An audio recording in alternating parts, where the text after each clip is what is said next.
وحمانتا دركي عيد لو إيبياي إلا أفر عنق أو كمدا قيسسك أغونتا يكون المجلة الجوهري عاصمة الدولة الجبلية كير شبيلة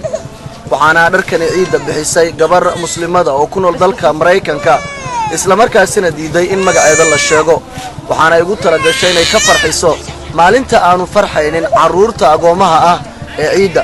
walaalaha muslimiinta ee ku nool dunida ayaa sidoo kale laga doonayaa inay caawiyaan caruurta agoomaha ee ku nool magaalada Jowhar si ay ula farxaan caruurta dhigooda ah maalinta ciida waxa ka mahad celiyay una duceeyay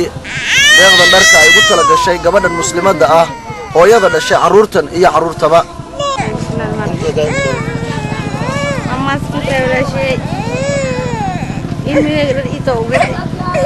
أنا كبرنا كطلع وقتي ولا الكيش أشياء وما سنة وسنة نصوع يوصل فشيء ولا شيء ما صرت إن ما يقدر يتعرفين ولا الكيش أشياء وسنة ما سنة تو يوصل شيء محمد علي هاي ما معاي ستاف درك إيد ملقو قدي هاي الدعاء دتكو قدي إن شاء الله مرعى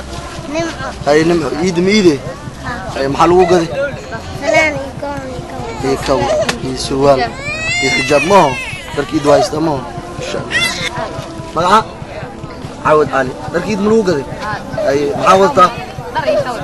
سروال فانو كباب مياه